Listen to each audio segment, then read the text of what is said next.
we were asking Gene what he wanted his description to be on the website, and we settled on Republican pioneer. Gene, welcome to Conduit News Radio. Hey, Paul. This is a lot of responsibility being on the only program that's able to get through to all the people of Arkansas, according to Governor Asa Hutchinson. So I feel a lot of responsibility here. Well, thank you, Gene. I appreciate that. Yeah, the audience is growing and certainly drawing the attention of those in power. I think they know that the message is getting out. And, we could have an argument. I mean, I'm sure they would say, well, they would attempt to debate us, but at least there's a different point of view getting out there besides the Little Rock Marble Palace monolith, the list of talking points that tries to grow government and call it conservative. And that's what we're really fighting here. I'd love, Gene, for you to tell us how you began to, your first reactions or your first interactions, rather, with the Republican Party here in Arkansas. Well, Paul, when I returned to Arkansas after a 4-year enlistment in the Air Force, it was 1965. And in 1965, we had one Republican member of the Arkansas House of Representatives. And that Republican was a self-educated attorney from Mountain Home named O.D. Pendergrass. Now, I graduated from Mountain Home High School with O.D.'s son. We were friends, and so I knew O.D. Pendergrass. In 1965, I asked him what it was like being the only Republican in the House. And O.D. told me that it was lonely. Mm-hmm. He said nobody spoke to him, nobody talked to him, they didn't eat with him. They didn't even acknowledge his existence. And this may surprise you, Paul, but there was no talk about reaching across the aisle or about bipartisanship, and nobody considered making O.D. the chairman of a powerful House committee. Mm. So that's the way things were going in Arkansas, but at least we had one Republican in office. Wow, that's nuts. Yeah, you mentioned no one considered making the lone Republican a chair of the House committee, but they did do that with Democrats, and then Democrats changing parties to keep their chairmanship. I mean, it's just very, very strange, to say the least, about what's been going on in Arkansas. So Gene, when you look at, I mean, you obviously have been involved for a long time. So when you look at the massive Republican majorities that we have now in the legislature, as well as the governorship, are you pleased with the policies that they're advancing and advocating? Are you pleased with the speed in which we are seeing the reform that I think the people of Arkansas voted for when they threw the Democrats out of power? Well, of course not. I would like to say that I was working on my private pilot's license back in 1965 and in 66 when I was at the airport in Mountain Home, and Winthrop Rockefeller landed, and I believe he was in a Falcon jet. So I was able to talk to Winthrop for about 20 minutes. And that 1966 is the year that he was elected governor. The previous Republican governor rode around Little Rock in a horse and buggy. Wow. And so I want the people of Arkansas to know that the Republican Party didn't just fall out of the sky. So when I was aware that we were going to have a Republican majority in the House, I was thrilled. And especially since one of my friends was going to be the first Republican speaker, Terry Rice. Mm-hmm. Yeah, going to be, but that somebody never had studied.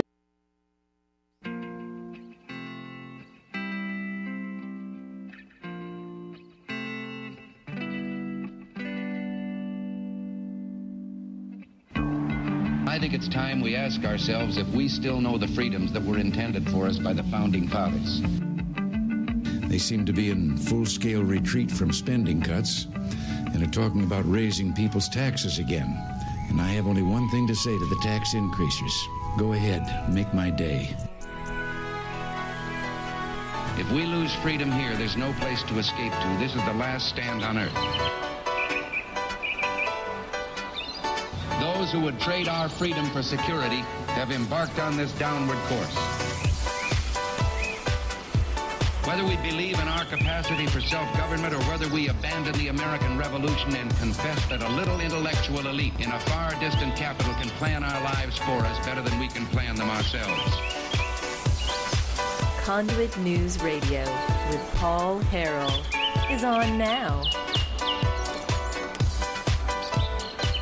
All right, good morning, ladies and gentlemen. Thanks so much for being with us. This is the intersection of conservative ideas and reality, where we are building a liberty machine. We want you to help us do that. One of the ways you can is to continue listening. Tell your friends. Also, give us a phone call or text message, 870-275-9799, or sound off over at facebook.com/Conduit News. That's facebook.com/Conduit News. Let's see here. we got a good show for you today. We're going to be talking at the bottom of this hour, a Republican candidate for county judge of Mississippi County. John Nelson will be on the program. Going to talk about that, kind of it's always interesting to talk to local candidates, see what's going on in their neck of the woods. Then at 7 o'clock, we have Supreme Court candidate David Sterling on the program. Then at the bottom of the 7 o'clock hour, we will be talking with State Representative Bob Ballinger. Now, let's start with the news. So yesterday, I was telling you that when Jake Files, who is going to be sentenced, I think, sometime in June. And I was in an interesting, just a Twitter observation or discussion with somebody who was saying, hey, Jake Files' sentencing date has been changed several times in a very short amount of time. And I said, well, maybe they're wanting to make sure he fully cooperates with the government, before they, give him his sentence. That, it could be the difference between a slap on the wrist or real jail time, Or you could, it could be the difference between, hey, do you want to go to jail for 18 months or do you want to go, to jail for 3 years, or 5 years or something, that's a pretty big difference. All right, so we have that to look at. And what my observation is that when Jake Files took the plea, there was probably a lot of people very nervous at that point. That was my entire point, to say, if he had pled not guilty and tried to fight it like John Woods is doing, a lot of people would have been relieved. Oh, gosh, okay, he's not going to, become a witness for the government here. Well, yesterday afternoon, news broke that the Ecclesia president, who's involved and already charged in the kickback scheme concerning John Woods and Randall Shelton, of course, we're talking about Orrin Paris III, he decided to change his plea, and he is now pleading guilty, and he is cooperating now with the government in their case against the other two gentlemen, against Randall Shelton and against Senator John Woods in this public corruption case. Now, keep in mind, the trial is supposed to start Monday. So when Orrin Paris III changed his plea to guilty, of course, Randall Shelton's attorneys and John Woods, their attorneys, they said, okay, well, we need to delay the trial again. Thankfully, the judge in this case said, no, we're going to go. As a matter of fact, the judge said, hey, this is a conspiracy case. We all of us knew something like this could have happened at any time, where somebody changes their plea, the case goes on. So the case is scheduled to start on Monday. Of course, this all is, if you're just joining us or you're just new to this program, essentially what happened is the government is saying that Orrin Paris paid John Woods and also State Representative Micah Neal kickbacks in return for a $550,000 grant in general improvement funds for the college, Ecclesia College, back in 2013. And I think this went through, according to the Gazette, through 2014. Randall Shelton he basically set up a consulting firm as a way to launder the money and allow the kickbacks to go to Neal and to Woods. And so the consulting firm was being retained by the college in an effort to really sell access to the senators. But in reality, it was just one big, from what we can tell, it was just one big formality. Just this is the way we can legally, it wasn't legal, was it? This is the way we can shield and launder the money. So what did Paris actually plead guilty to? According to the Gazette, they report that Paris pleaded guilty to transferring $50,000 of $200,000 in grant money from Woods and Neal to Randall Shelton. Shelton sent $40,000 of the money to Woods as a kickback, according to Paris's plea. Woods faces 15 counts of frauds, all relating to either wire or mail transfers of money. Paris and Shelton were named in 14 of the fraud charges. Each is charged with one. That was weird. Each is charged with. I know. We got to get on that ad block, I guess. A hearing for Woods set for Monday afternoon. Okay. And it also says, I didn't know this, Orrin Paris resigned Tuesday as college president and also resigned from the board of the school his father founded. And this is a conditional plea. Travis Story, who is the attorney here, says that this is a rare situation, that there would be allowed to be a conditional plea so late into the process. It says Paris will be allowed to appeal the judge's refusal to dismiss the case, and if he prevails, the guilty plea and indictment will be voided. Let's see here. Paris will be allowed to remain free, existing bond. Of course, we all know, that this is all about the general improvement funds. This is all about that. At a bare minimum, general improvement is just about allowing legislators to get credit for bringing home the bacon and retain votes and, use taxpayer money to get reelected just by giving people favors. At a bare minimum, it's huge ethical problems. Of course, they took what is, an ethical problem and made it into a legal problem because they started wanting to get money in return, personal benefit for divvying out the bacon. And this is what has ensnared everybody. Everybody is not, that's not, I don't mean everybody, but you know what I mean. There's a lot of people involved here, as we're finding out. And we also know the FBI used this as a springboard, this general improvement investigation. We now know they used this as a springboard into what's going on with Medicaid and Medicaid disclosures and, non-Medicaid disclosures in terms of how much money we're talking about here. Let's see here. There was at least in the print version that I read this morning, there was actually a statement from Ecclesia here that I thought was disturbing, actually. But we don't have this up online, but hang on a second. I'm going to get this because I have it right here in front of me. Here's the print version. Ecclesia leader pleads guilty to fraud. And if we pull this up here, Ecclesia's statement was odd to me. They're standing by Orrin Paris. Yeah, so Paris resigned Tuesday as college president and from the board of his school. And then it says, okay, here we go. This is from statement Wednesday afternoon on the school's Facebook page. It said this, quote, "While we continue to believe firmly that Dr. Paris has been honest and forthright in his statements from the beginning of this case, he and his legal team are now convinced that the best path forward is to accept a conditional plea agreement negotiated with the government. We stand with him in his decision." That's an odd statement. I guess it's a loyal statement, but I mean, can we look at what the facts are and what has happened? I mean, at the very least, maybe you could claim that there was ignorance involved here, but ignorance does not make you somehow, not guilty unless you're Hillary Clinton. And of course, she wasn't even ignorant, but that's a whole nother thing. That's kind of sad to me, though. I mean, what we have here, a case where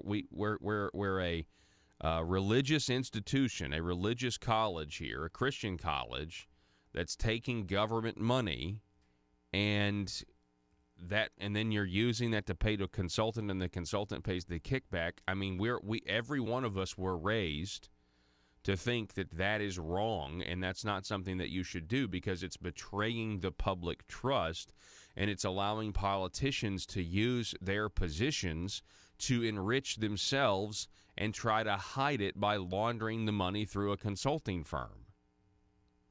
And I think everybody, and so to say that, well, he's just taking this guilty plea because it's the best move forward is just odd to me.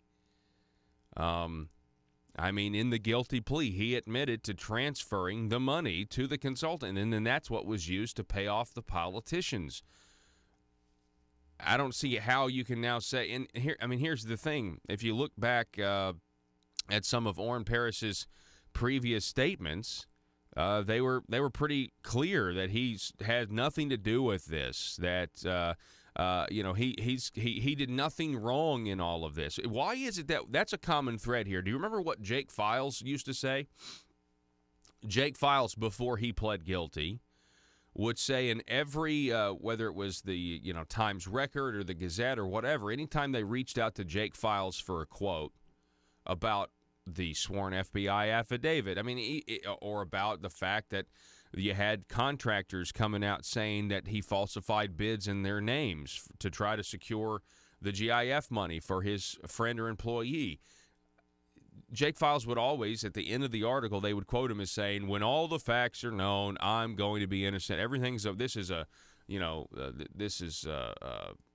manufactured," or whatever he would say. I mean, it was just the classic, "I'm innocent. I'm innocent." Well, you pled guilty, okay? And we see the same thing here with Orrin Paris.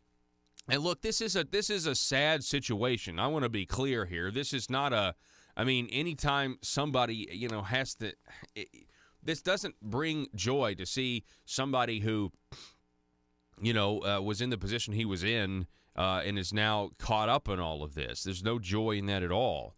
But it is good that there is an effort to seek justice here and to expose what is corruption. I mean, this is corruption. If it was left up to the establishment in power, John Woods, senator, would have been a sitting senator when he was indicted. Let's not forget that.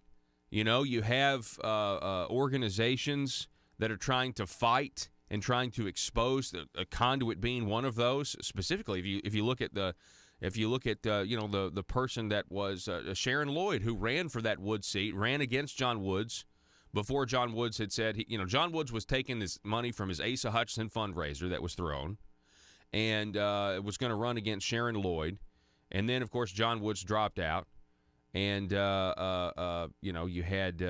And basically another ASA placeholder I can't even remember his name at this point. Lance Eads, who ended up winning that race. But the point is, if it was left up to the Marble Palace establishment, John Woods would have been a sitting senator when he got indicted with all of this stuff, because that's just the way it works. It's just, let's continue to see how long we can let this legal grift go. Well, it was illegal.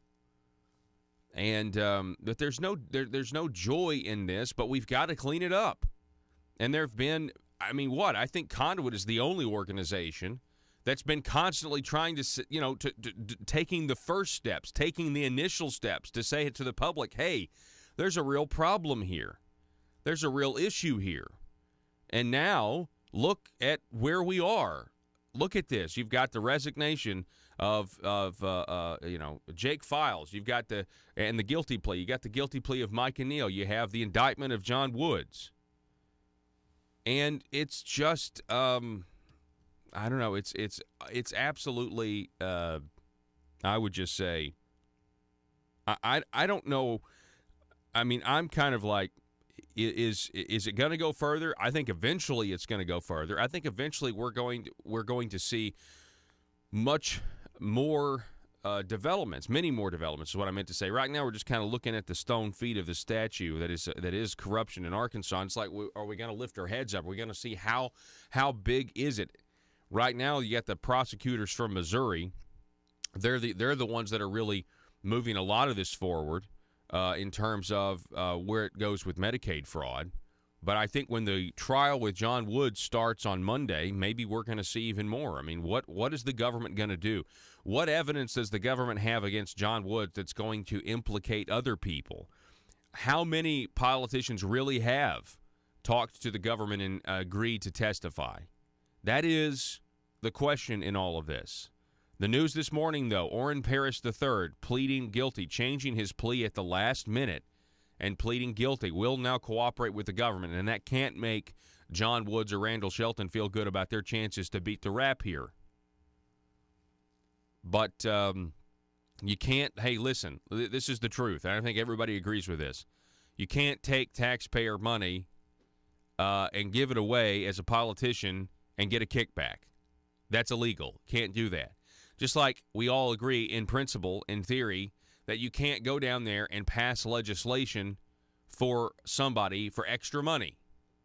You can't do that. Although I got a feeling that that's happening more and more. The telephone number, 870-275-9799, if you would like to contribute to the program. We got a loaded show for you. We're going to be back here in just a moment.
Bob Maloney here from ASA News, The Parrot.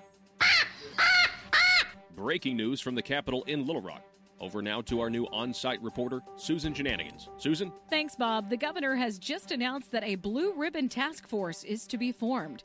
Today, I'm asking your support for a blue ribbon legislative task force to be created and directed to recommend further reform. Now we go live to the chamber to listen in for more information on the task force.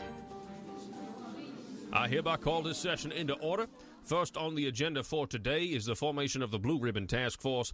Is there anyone who would like to give their thoughts on the task force? Yes, as someone who's deeply conservative, why is the governor choosing the color blue for this task force? Sounds like he's really a Democrat loyalist. Why not a red ribbon to prove he's a true conservative? Well, I represent Walmart, and we agree with the color of the task force ribbon. The color blue is best consistent with the Walmart brand. I object to this choice. Blue is the wrong color ribbon for this task force. Well, who are you? I am Mr. P.C. Wrights, and I represent Target, and we want the ribbon to be red, not blue. Hold it right there. This seems like a tough decision. Why not ask the governor to call a special session at a later date for an important decision as this? I think this is something worth talking about. I motion that we decide the color of the ribbon today. I second it. Fine. We can decide it now. Does anyone have any other suggestions for the color of the ribbon? I think the color should be white. Whoa, whoa, whoa. Hold on. Definitely not white. I agree with Mr. PC Wrights. Maybe we should choose green for the farmers. You like the color green because you are a farmer. I think it should be purple, so we can display how Arkansas is an extremely moderate state. Why are we even discussing this? Shouldn't we be talking about tax reform instead of wasting time with this? Well, the people have spoken. They believe this is worth talking about, so we are deciding this now. Excuse me, sir, but shouldn't the color of the ribbon be rainbow to include all types of people? Please, silence your phones. I just received a call from Walmart HQ, and they agree with, what was your name again? My name is Fabulous. They agree with Fabulous that the color should be rainbow. Target concurs with the decision of it being rainbow-colored ribbon. Is there a motion to make the ribbon rainbow-colored? I motion to make the color rainbow. I second the motion. The motion carries because I said so. The committee will now vote and not be on record to keep the people in the dark. Back to you, Bob. Thank you, Susan. And thank you for listening to ASA News The Parrot. Next up, there are reports of a gorilla on top of the Capitol Dome demanding massive sums of taxpayer cash. His name? Medicaid expansion.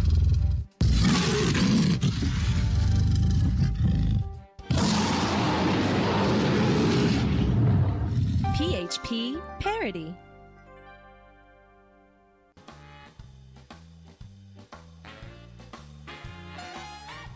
Determined to drain the swamp in Little Rock, it's Conduit News Radio with Paul Harrell. That's tomorrow on the program. We will get to the newest quiz. The quiz is back, Joe. So you need to don't cheat, though. Don't take the quiz yet. But tomorrow you're going to take it. Over at conduitforaction.org, you can check it out. The Conduit quiz is back. Knowledge is power in Arkansas, and they got one up there right now about Arkansas campaign finance laws, how they regulate everything from how much a person can donate to a candidate to what must be included on a campaign button. The Arkansas Ethics Commission is tasked with enforcing campaign finance laws, including financial disclosures.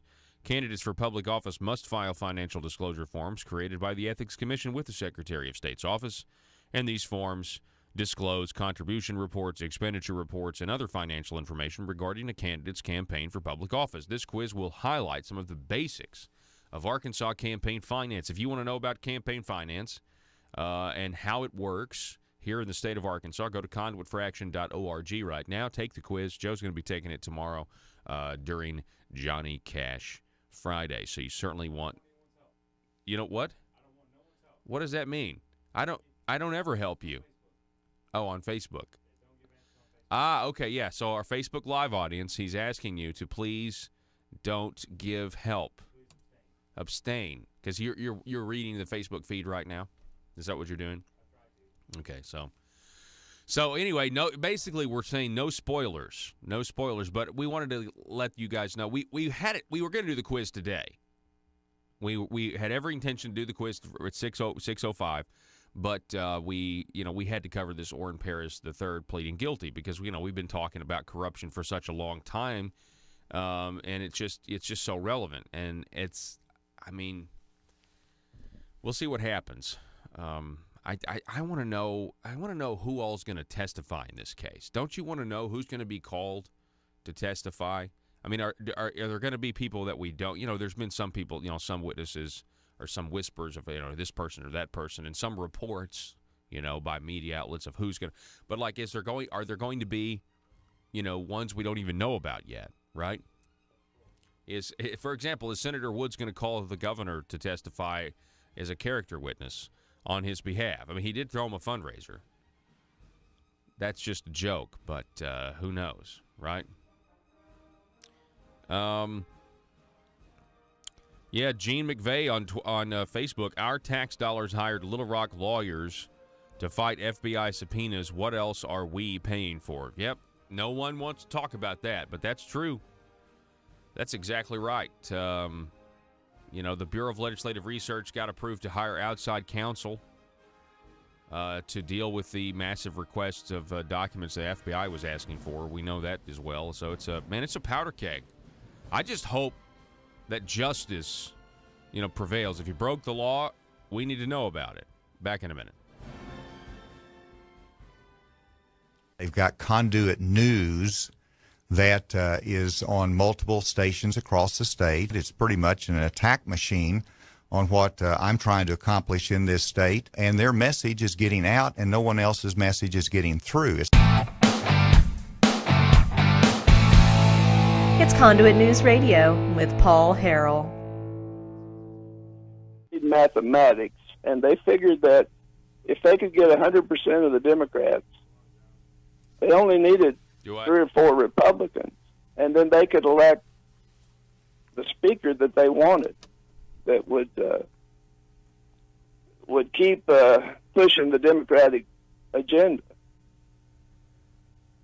And so we had Davy Carter elected speaker, and before his term was up, he was out campaigning with Mike Beebe for Democrats. Yes, he was. Yes, he was. Yeah, that's certainly a shame. I think I've talked about this before. That was certainly a turning point, and we really kind of haven't ever recovered. Now, Senator Terry Rice is a great voice of conservatism, in the legislature. But when he was a state rep, had he been chosen as speaker, as everyone thought he was going to be, Arkansas would have looked like a much different place today in terms of the policies that we are still, struggling to enact, or policies that we're trying to roll back. I mean, that was a way for the Marble Palace court, if you will, to maintain control over the conservative reforms that people wanted. Absolutely, that was a slap in the face to the Arkansas voters. That's not what we voted for. Mm-hmm. And to think that we have continued the Democratic agenda, and some of the people have pointed out, some of the Democrats have realized that a liberal Republican governor can pursue the Democratic agenda and get more done than a conservative Democrat governor like Mike Beebe. Yeah. I mean, and certainly that has happened. Mm-hmm. So we're talking with Gene McVeigh, Republican pioneer here in the state. Gene, I'd like to. You're a military retiree. Did you fly fighter jet? I mean, you're a fighter pilot, right?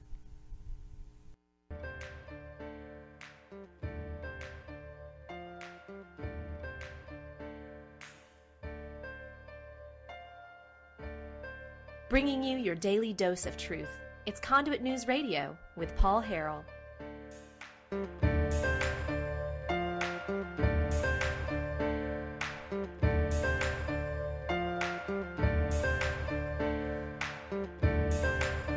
All right, folks, welcome back. We're going to kind of pivot now. We're going to just focus on a local county judge race in Mississippi County. If you don't know where Mississippi County is, we're talking about eastern Arkansas in the northeast. And I want to welcome Republican candidate for Mississippi County Judge, Mr. John Nelson, is on the program. John, thanks so much for coming on, sir. Thank you, Paul. Good morning. It's good to be here. I appreciate you having me. Yeah, absolutely. Now, you are a farmer by trade, correct? I am. Now, I was raised on a cotton farm here in Mississippi County, and we have since converted over to grain, and my son is in the process of taking that farm over, and it's been in our family for many years. That's great. Now, full disclosure, we know each other because my family actually has roots in Mississippi County. That's where my mom was born and raised. And so that's where my grandparents were from, and that's where a lot of families. And a matter of fact, you have done a lot of just kind things, because I still have an uncle who lives in that area, and you have really done an example of just Christian love and what you have done to help him, and when there are things that are that happen and go on, and you're always right there when we can't be there. And so I just want to say thank you for that, John, because it really has been a ministry to me and my family.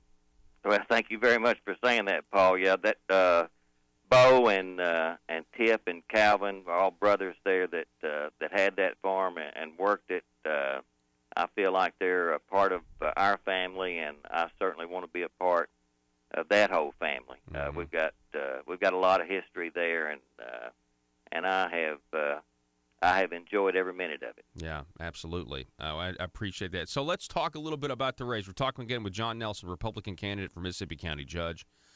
So specifically, let's talk economic development. What do you see? Where do you see the economy going in Mississippi County?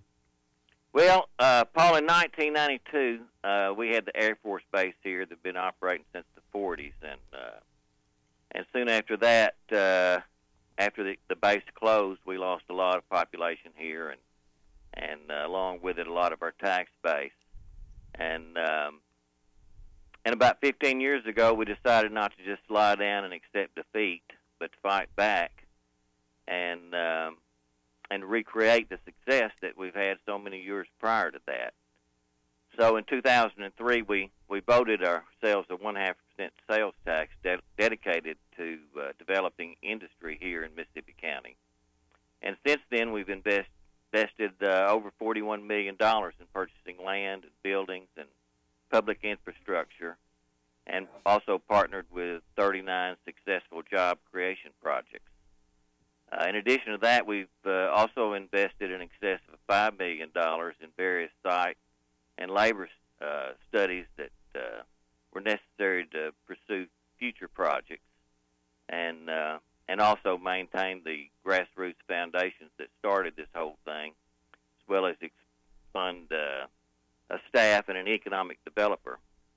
We've also invested over $1 million in partnership with Arkansas Northeastern College in workforce training, and we did that in order to keep our county up to date and competitive with all the changing environment that takes place. So, so over the last 15 years, we created over $5,000 jobs and invested $47 million, and for that, we've got a result of $156 million in payroll returned each year.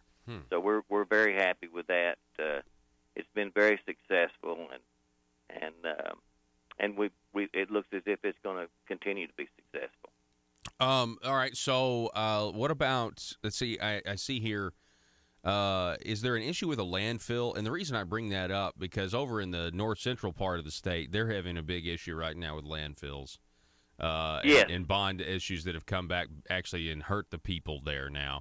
But talk about that. I mean, that's always a big deal for the county judge to have to deal with everywhere. Absolutely, and that's very frightening to hear what's happening in Baxter County and that landfill division over there.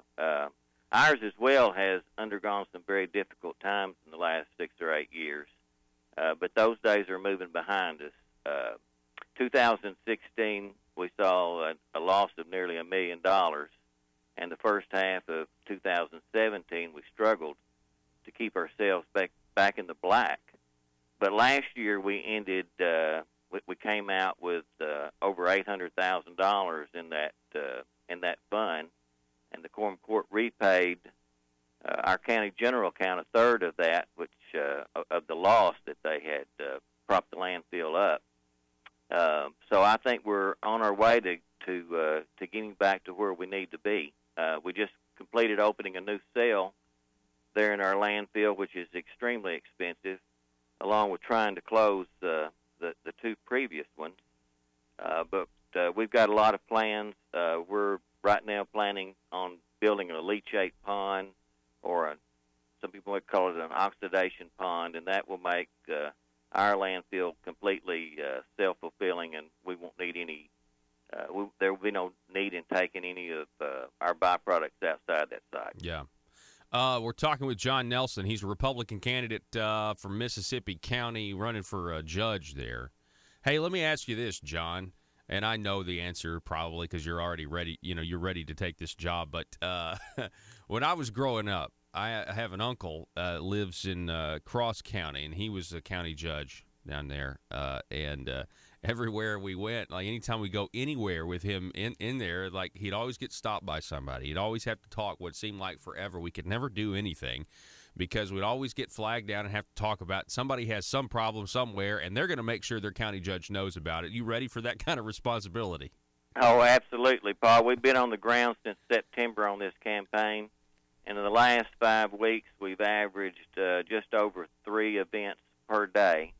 So it has been exciting. We've met a lot of really great individuals, and to me, it's not about this campaign ending in just success. This is the beginning of how our lifestyle is going to be for a long time, and we view those individuals that we meet every day as our family members, and we want to become a part of their family, and so that we'll be able to address their needs and concerns for the next several years. All right. What about? I guess what else is county judge? County roads. What's the county road situation looking like there? Well, county roads is kind of like the landfill that you talked about. There always can be a problem, and especially the winters that we've had. And this past winter, we've had a lot of freezing weather conditions, and then warming up suddenly and freezing again, and those just really cause a lot of havoc to our county roads. But I've been speaking with Plum Point Power Plant that's located just south of Osceola for the last several months about the possibility of partnering with them and improving. And we've got nearly 1,100 miles of county roads that comprise Mississippi County.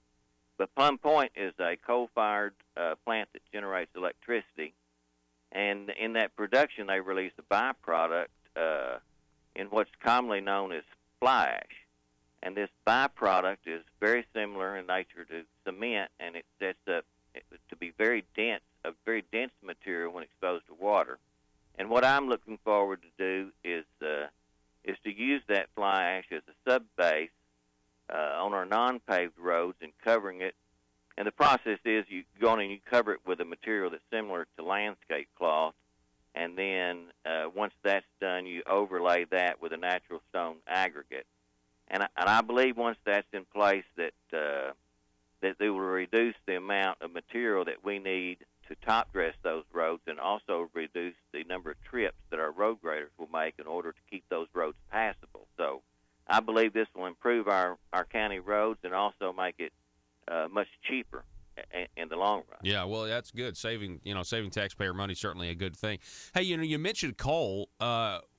Were there any of the people that work in the coal plant that were really nervous, or you talked to people, in the higher ups there who were really nervous about some of these EPA regulations that were going to come down the pike?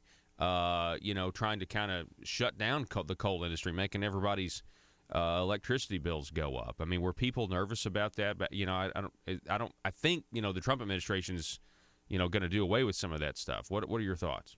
Well, and those are my hopes too, and I don't believe that Plum Point is a very dynamic firm there, and they're really moving. They're growing.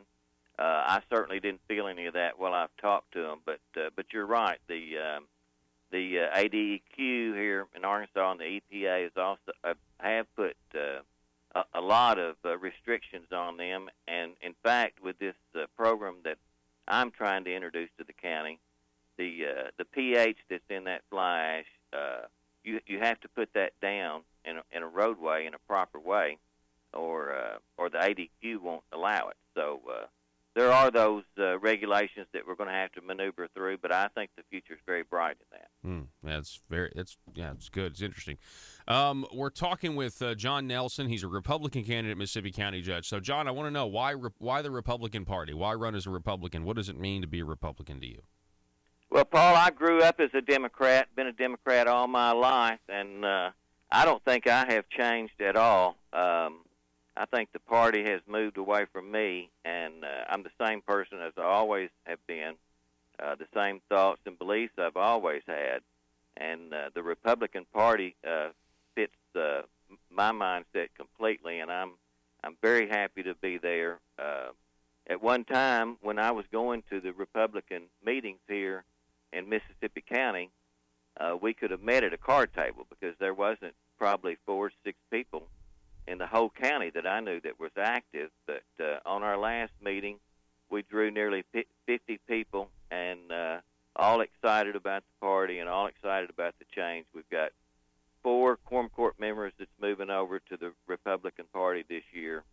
Our assessor has moved over to the Republican Party, and I think before we get through with this, that Mississippi County is going to be a solid Republican county government.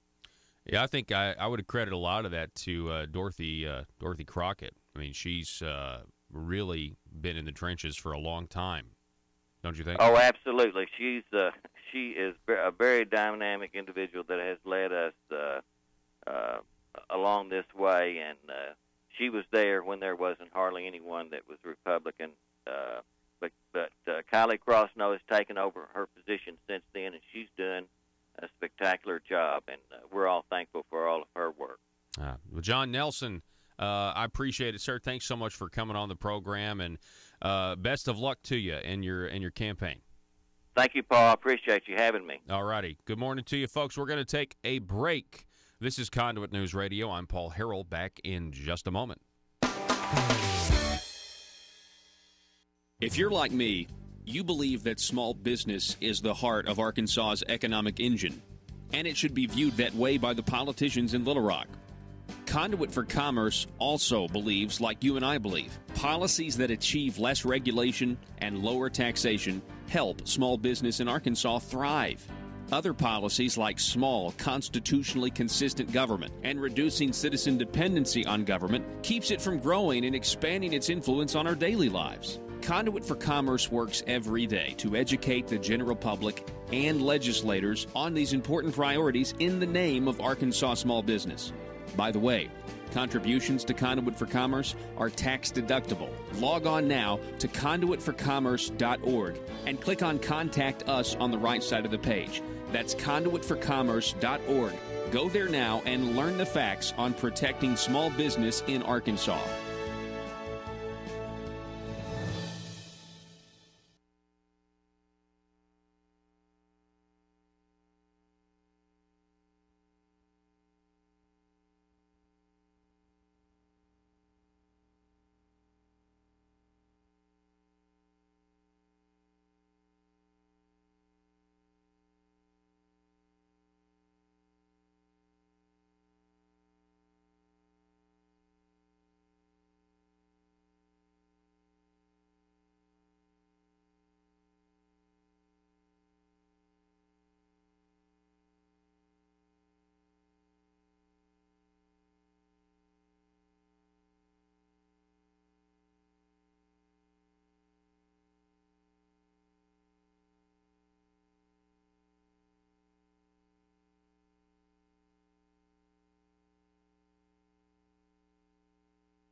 This is ASA News, The Parrot. With breaking news from the Capitol in Little Rock. I'm Bob Baloney. There are reports circling around from politicians who are in the know, and the same phrase keeps being used. That phrase is new revenue generation. Let's go to our reporter on the ground from the Capitol, Haley Hogwash. Haley? Thanks, Bob. Yes, it seems the more politicians I talk to, the more I hear the phrase new revenue generation. We're trying to figure out exactly what that means, but you can rest assured it will be good for the people of Arkansas. Haley, it certainly sounds like something good. I like how the phrase uses the word generation. That makes me think this has got to be doing something positive for our children in the future. Haley? Yes, Bob, some new developments.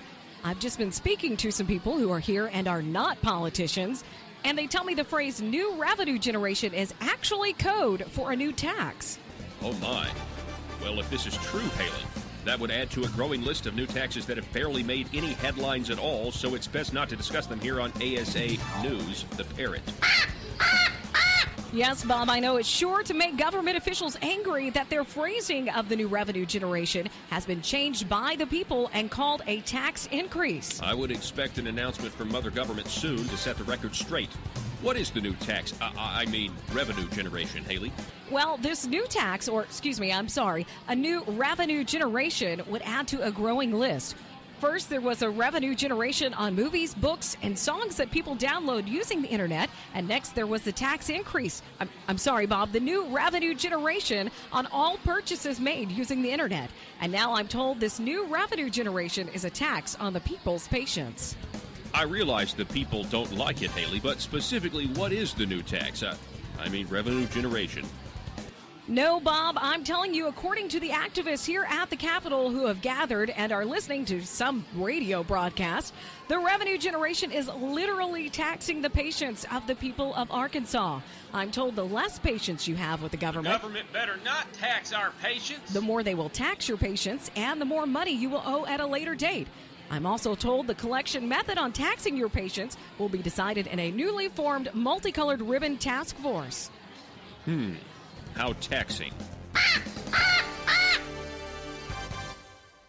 PHP Parody.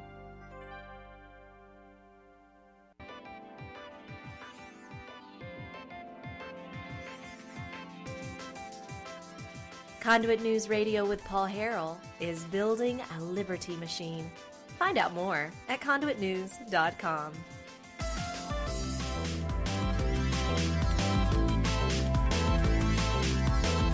Attack machine.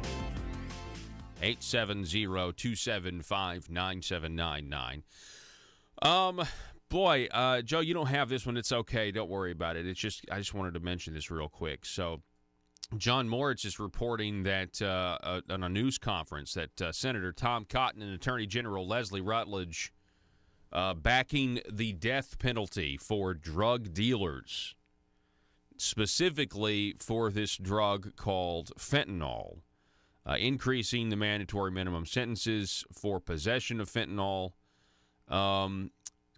Senator Cotton quoted as saying, "I support the death penalty for people who are dealing in fentanyl."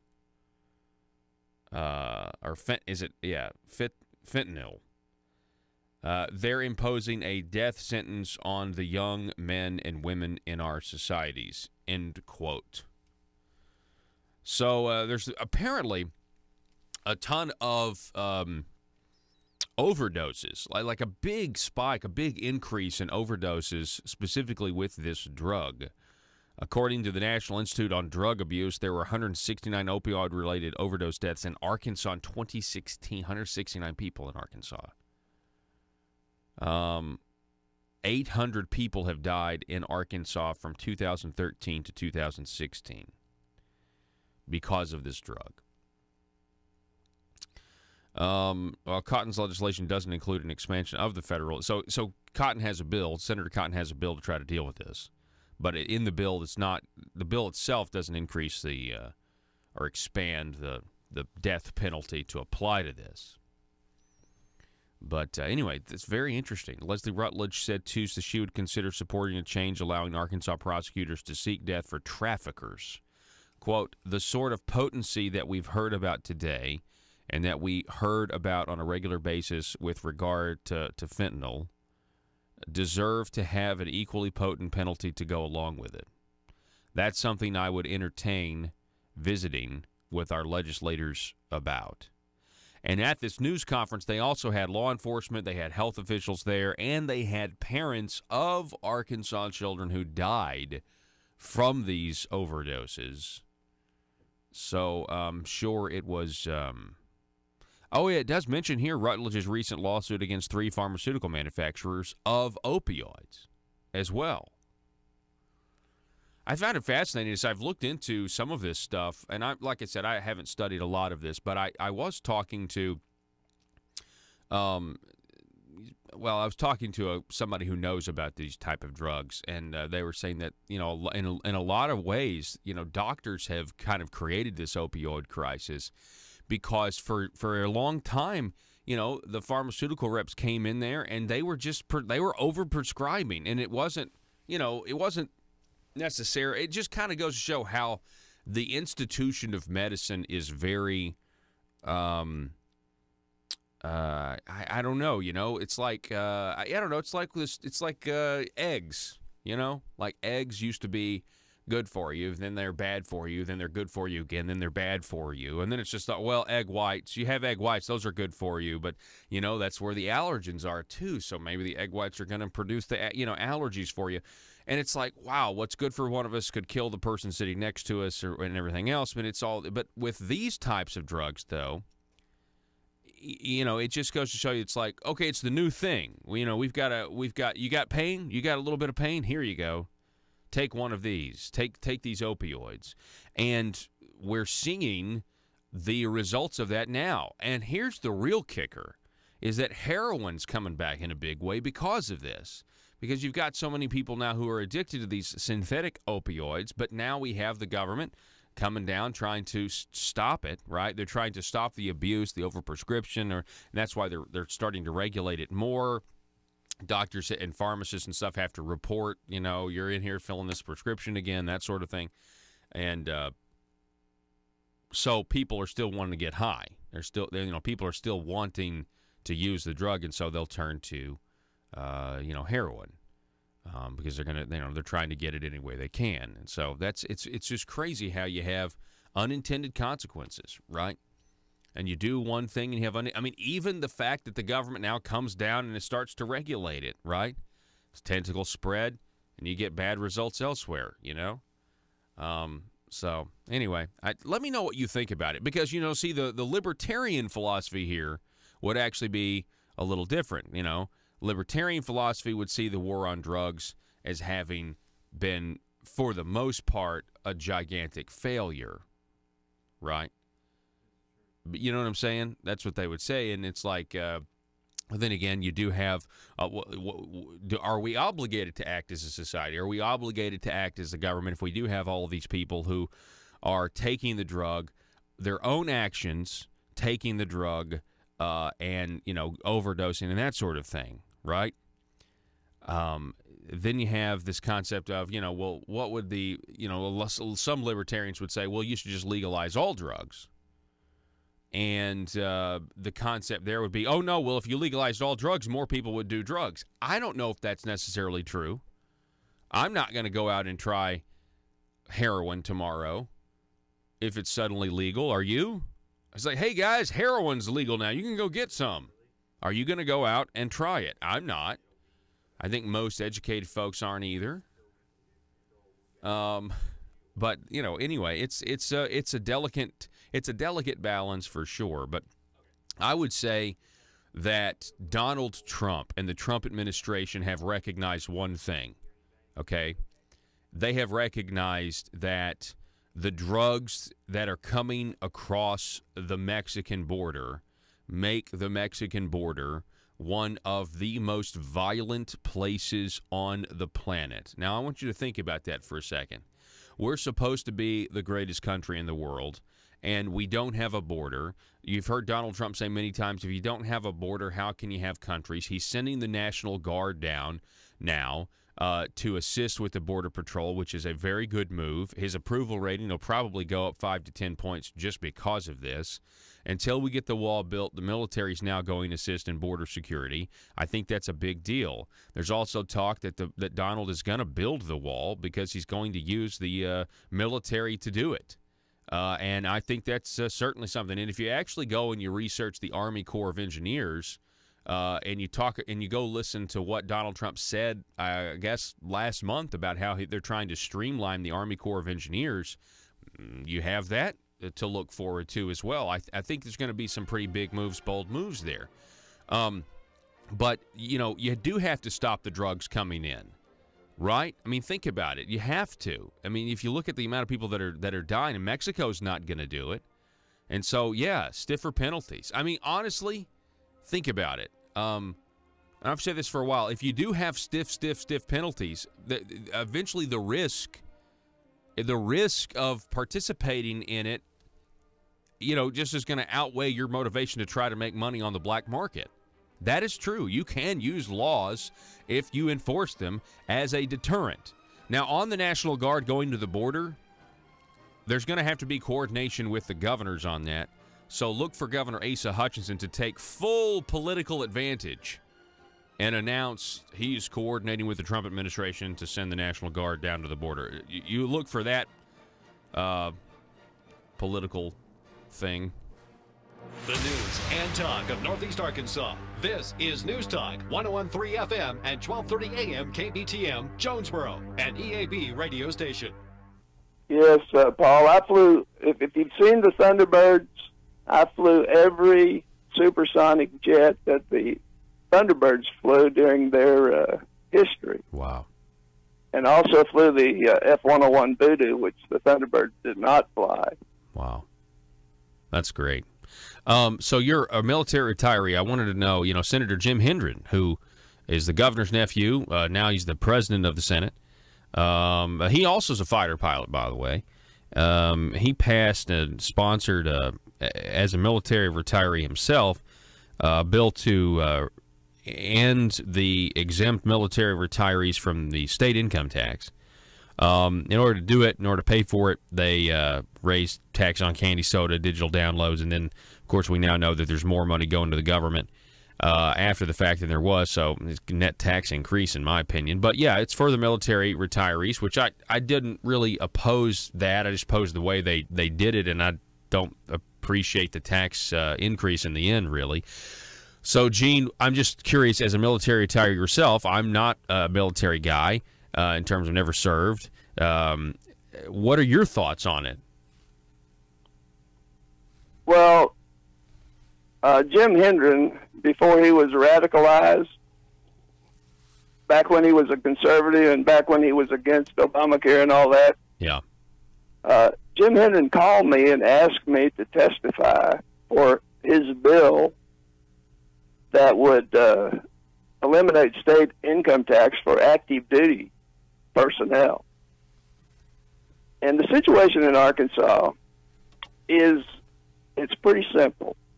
Because of the lack of opportunity, a disproportionate number of Arkansans join the military and end up staying as a career.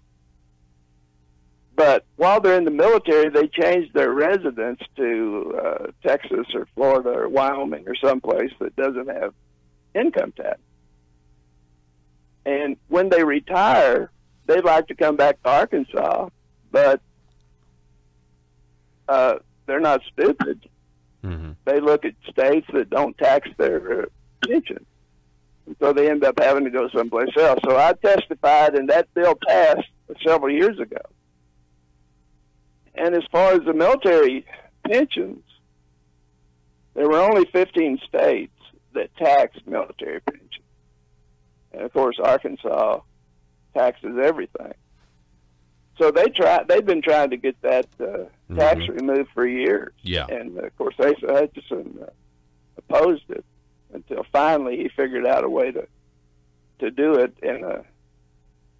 without costing any revenue. Yeah, and that's what it was. He wanted to pay for it. He said it's not conservative to just have the government absorb the hit. It was only going to be about $13 million. And so to pay for it, they made I guess they gave the syrup industry some sort of break because candy and soda, they increased the full sales tax on it. Then they gave the syrup industry a break. Then they created new tax on digital downloads, all in an effort to pay for it. And of course, now you've got about $8 million more coming to the government when it's all said and done than was. And Senator Hendren claims that $8 million is not a tax increase because it went to the Medicaid trust fund. I guess it's because they saved the money or something. It's not a tax increase. It doesn't make any sense. But so Gene, I'm just curious. I mean, I'm not necessarily, I don't have a problem necessarily. If you're going to give a tax exemption, of course, why not give it to our military? Why not make us competitive with other states? I get all of that. I just don't understand why we had to do this tax shifting, what appears to be a shell game to do it. And now, of course, it's giving more money to the government after the fact. So you're saying that you supported the effort, you think it's good, but I'm asking. Well, here's what I'm saying, Paul. I think that military pensions should not be taxed, just like most other states. But here's the thing. Consider the consultant that ASA insisted on hiring at $20 million more than the other consultant. Yes. Or consider that the gift money that Asa Hutchinson is blowing on Taekwondo buildings and so forth. There are so many places to find $15 million.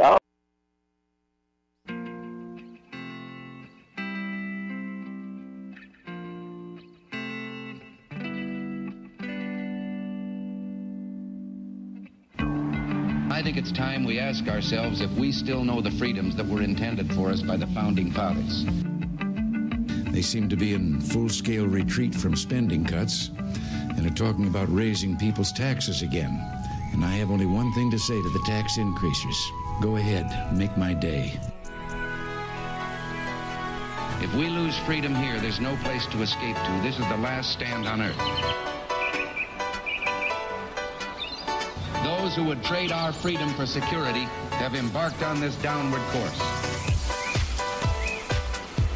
Whether we believe in our capacity for self-government or whether we abandon the American Revolution and confess that a little intellectual elite in a far distant capital can plan our lives for us better than we can plan them ourselves. Conduit News Radio with Paul Harrell is on now. All right, ladies and gentlemen, thanks so much for being with us. It is hour number 2, the intersection of conservative ideas and reality. We're building a liberty machine each and every day on the radio, as well as online. Go to facebook.com/Conduit News if you want to watch the program. We would really appreciate that. All right, so welcome to the program. Welcome back to the program. We've got Mr. David Sterling is with us. David, thanks for coming on, sir. Thanks for having me. It's a joy to be here. Yes, sir. So, David, I guess the last time we spoke, you were, I believe, a candidate for Attorney General at one time, and now you are running for the Arkansas Supreme Court. So, congratulations on throwing your hat in the ring. Well, thanks so much. I do appreciate it. It has been I guess it was 4 years ago when I was on this program, when I was running for Attorney General, and got into, I guess it was on the Republican ticket back then and everything. This is a nonpartisan race here, so no party affiliation here. But, Leslie and I got into and had Patricia Nation in there as well, and no one got a majority in the election, so we had to do a statewide runoff where everybody had to go back to the polls all across the state 3 weeks later and select between us. And afterwards, I endorsed Leslie and wrote her a check, and then later on she went ahead and beat Nate Steele in that race, and now she's been doing a great job as our Attorney General. So you mentioned, David, about the nonpartisan relationship with our judges in our elections, and that makes doing interviews with you guys extremely difficult. I will just say, and that's makes my job harder. So whatever, that's a first world problem. But I would just say, so how do we know? How do we know your judicial philosophy? Let's talk about this. What do you think about the Constitution? Would you describe yourself as an originalist, or would you describe yourself as somebody who, thinks that the Constitution is maybe a living, breathing document that changes over time? What are your thoughts on that? My thoughts are just that. I do believe in originalism. I believe in textualism. I'm someone that really takes the Constitution very seriously and understands the separation of powers and the checks and balances that are in the Constitution. But yeah, I'm an originalist in the same way. I've read a lot of Scalia's works on this. There's a number of Supreme Court justices, such as Neil Gorsuch and Samuel Alito, who have talked about, Clarence Thomas, that have talked about originalism and textualism, and they try to adhere to that, and that's what I'm offering to the Supreme Court. So what makes you want to, what makes you want to be a Supreme Court justice in terms of, what made you want to run for this particular seat? Because this is, isn't it, it's the current justice you're running against, Courtney Goodson, right? You're running for her seat, correct? Correct, that's right.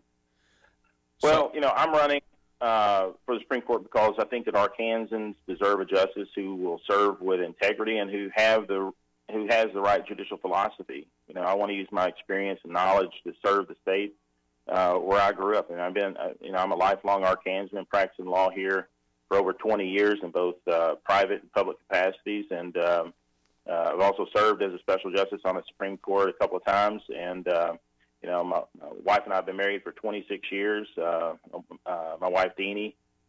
We have a wonderful daughter, Elizabeth Ann. And, I think that, I think I bring the right values to the Supreme Court, the right experience, the right values, and integrity. I think those are really key. Can I ask you a judicial question on the and I don't know if you can answer this. Again, this is why it's really kind of sometimes it's hard to interview. It's hard to interview judicial candidates because they don't want to. Sometimes you guys can't comment because you may be ruling on the case at a later date or something. And then, of course, the nonpartisan thing, makes it kind of hard. Again, you did run as a Republican the last time, so that gives us some reasonable way to interpret, I think, how you would govern, and being an originalist certainly is good.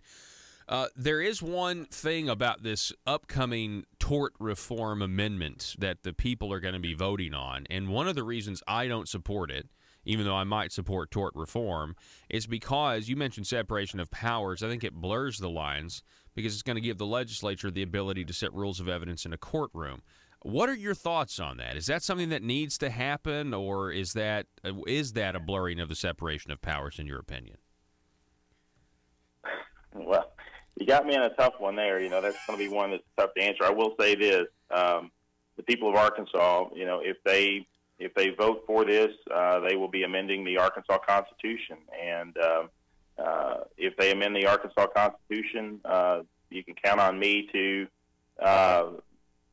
enforce the words of the Constitution, because I think that reigns supreme. I don't have a position publicly on how I feel about that particular amendment because, like you said, at some point that will come before the court, and I don't want to have to recuse from that case because I've prejudged it. And that's the thing here. You want a judge on the Supreme Court that understands the independence of the judiciary and doesn't prejudge cases that come before it. You want someone that's going to be independent and judges the cases based on the facts and circumstances of each case and applying the law fairly and impartially to those facts and circumstances, and that's what I bring as well. Well, and I think that's totally understandable. You're right, and I knew that question might be difficult to answer because of a future court case, specifically on the separation of powers, because I think if it passes, and I think that's we don't know that yet, but I think if it passes, it's inevitable that portion is going to wind up before you guys at some point. So how is the campaign going so far? Like how have you been received? Where are you going? What groups are you trying to talk to? Because there's a lot of other races going on, and sometimes people forget, hey, we get to elect our Supreme Court judges. That's a good thing. Well, it's been the campaign's going great. I guess I've really enjoyed it more than anything else, just getting back out and I guess reuniting with a lot of old friends and stuff. That last campaign that I had lasted 18 months. I got in that race in January 2013, and we ended up doing I guess the runoff finished up, I think, June 10th of 2014. So 18 months out on the campaign trail, meeting people and establishing relationships with people that I know and respect and have become really good friends with over the years, and we've kept up with each other during the interim. But when I got in this race and I started visiting some of these folks again, it's been a little bit of a homecoming all over the state. It's a statewide race. I'm campaigning from Piggott down to Texarkana and from Bella Vista down to Lake Village. It's a big state, and it's just been kind of an abbreviated one too. I made my announcement on February 1st, and the election is 3.5 months later. So it's been kind of nice having that those underpinnings of the last race and everything to reunite me with these folks. But I tell you, on my way back from one of my first events in this, I called my wife to kind of tell her how it went and everything, and I told her, I said, you know what? if I get elected to this, it's going to be an 8-year term. And it's, when you get out here and you start talking to people and everything, you realize that it's real easy with an 8-year term to get disconnected from everyday people. I said, if I get elected to this, and even if I don't get elected to this, we really need to invest our time and our resources into continuing to stay connected to the people all over the state. It's hard sometimes to go back to your hometown and to settle into your law practice or settle into your job and everything, and lose touch. As far as that goes, as far as if you're not intentional about it. And I've been very intentional about trying to maintain those contacts over the last 4 years. And I don't want to get elected to this office and go 8 years or 7 years before I'm running for re-election again, and all of a sudden look up and say, "Oh, I got to get back out there." I mean, I think that you have to be very intentional to stay grounded with the people that are out there and the voters of Arkansas, and that's what I intend to do. Yeah, most definitely. And, it is such a powerful position being on the Arkansas Supreme Court. You guys are kind of the last stop, or are the last stop when it comes to Arkansas. And there was some talk, I guess, a couple of years ago, maybe I guess in 2016, there was talk about, maybe going away from the direct vote of the people and moving toward an appointment process. And I'm wondering, what do you favor? Do you like the system the way it is, having to get the approval of the people to become a judge, or do you think it would work better with some sort of appointment process where political officials decide who the next Supreme Court judge is going to be? Honestly, I'm completely comfortable with the existing system of elected judges. I mean, there's pros and cons no matter which way you go. I mean, you want independence in your judiciary, but at the same time, you want there's to be some accountability. And I think that elections really give you the most accountability in all your public officials, including judges. And so, what we have here is kind of a blend here in Arkansas, where we have some really long terms, where appellate judges are elected for 8-year terms. It's not quite a life term like it is on the federal level, but, eventually the justices have to face the voters and answer to them and see if the voters have decided to go in a different direction. And that's what we're facing here in this particular race. Yeah. Well, I appreciate it. We've been talking with David Sterling. He's candidate for Arkansas Supreme Court. I'd love to talk to you again soon, David, and best of luck to you, sir. And I appreciate you running. It's good anytime somebody throws their hat in the ring. That's a good thing. Well, thanks, Paul. I just want to let your listeners know that the election is actually May 22nd, for judges. That's actually our general election. Everybody else, it's their primary election. A lot of people skip the primary and go straight to the November election, but if you do that, you're going to miss out on the opportunity to vote for your judges and prosecutors and other nonpartisan positions. And my faith informs me in all my decisions, and I promise to serve the people of Arkansas with honor and integrity if elected. And I'm asking for your listeners' vote on May 22nd. All right, David Sterling, candidate for Arkansas Supreme Court. We appreciate it, sir. Thanks so much for coming on. Thank you. I appreciate it, too. All right. Folks, good morning to you. Feel free to send us a text message or a phone call, 870-275-9799. Go to Facebook.com/Conduit News and watch the show live, or go to our YouTube page, Conduit News, and subscribe while you're there. Why don't you? We got to take a break. Back in just a moment.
This is Mother Government. I come to the people of Arkansas with an important announcement. In disloyal circles, some are questioning the scope and size of government, and telling the people government programs should not waste the labors of the people under the guise of taking care of them. This is a thought I must correct. People of Arkansas, you should not believe everything you hear unless it comes from a government source. Let me, Mother Government, set the record straight. You know you can trust me. After all, would your own mother lie to you? You should know, the brand new, terrific program known as Arkansas Works has nothing to do with the old, bad program known as the Obamacare private option. Arkansas Works is good. People who say otherwise are bad, and are seeking to undermine my collective vision for progress. If these groups continue in their criticism, then you should question their party loyalty. Tell them to quit focusing on this single issue. And then, remind them Mother Government says the future of Arkansas depends on this single issue. In my next address, I will discuss the need to prepare your fellow citizens for the next round of revenue gathering that will be needed to continue funding my motherly goals. This message was brought to you by our partner, Aristocrats, serving Arkansas. Thank you for listening, and remember, from cradle to grave. PHP Parody.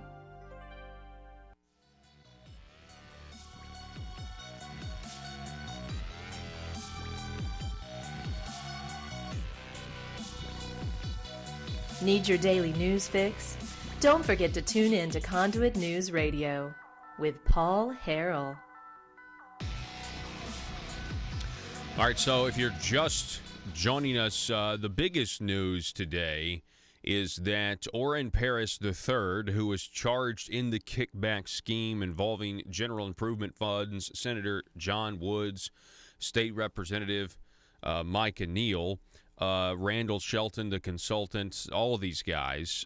Orrin Paris III, who is the president of Ecclesia College, changed his plea yesterday in the fraud case to guilty. He has now entered a plea of guilty, saying that, let me see here, his plea was that he did transfer $50,000 of a $200,000 grant from John Woods and Neal to Randall Shelton's consulting company, and then Shelton sent $40,000 of the money to Woods as a kickback, according to Paris's plea agreement.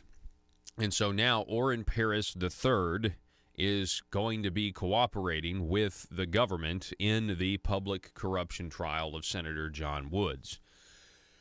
And, of course, that can't mean good things for Senator John Woods. I mean, if you think about it, I was just saying yesterday that when these guys plead not guilty, there's a sigh of relief at the Marble Palace in Little Rock for anybody else who may be implemented.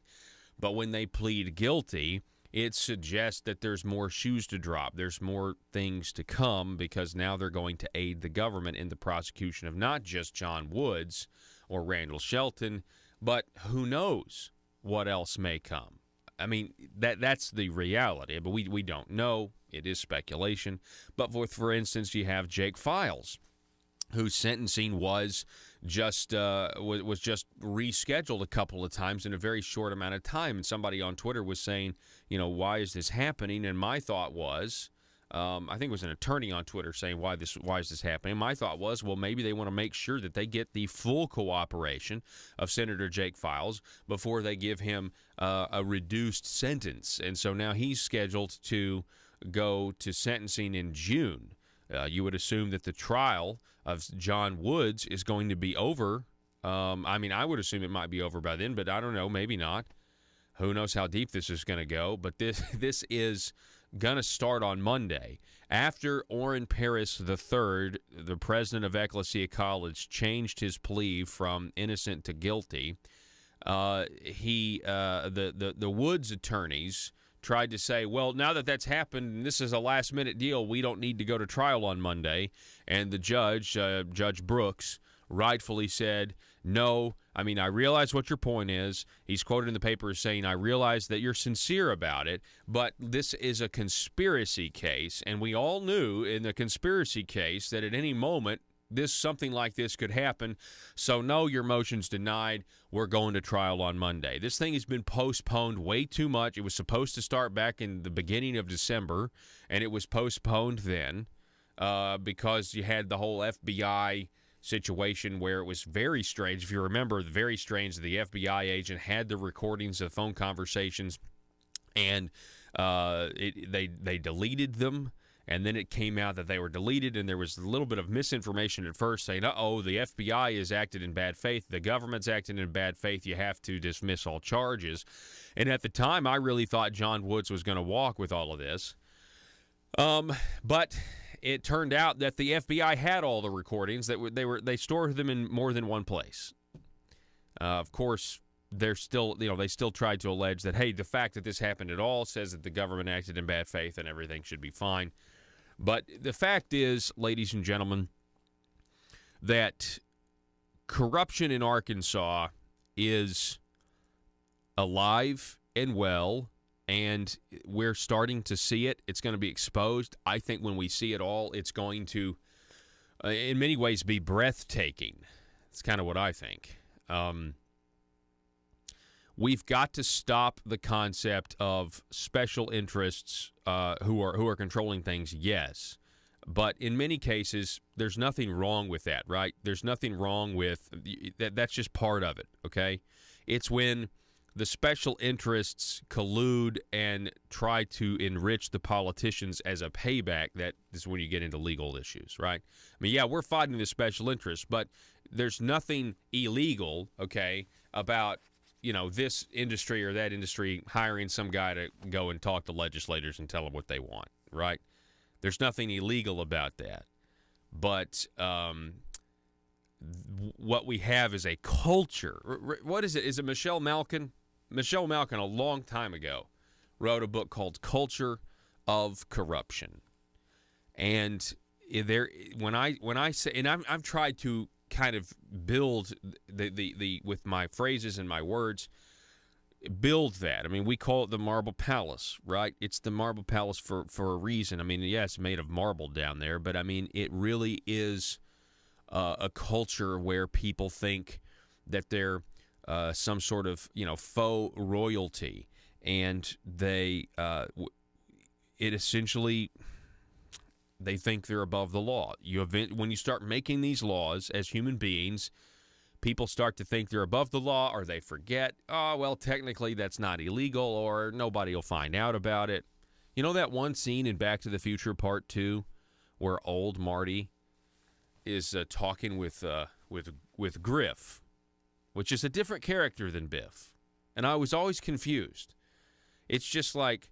It's like 1985, like Marty's nemesis versus Biff's 1955 nemesis in with George McFly. Anyway, there's this scene where this guy that used to be a bully in '85. Of course, they're in 2015 now. They've got flying cars in Back to the Future Part 2, and he calls him on the video conference and he says, "So, have you decided about our little business opportunity?" And he straight up says, "I can't do it, Needles."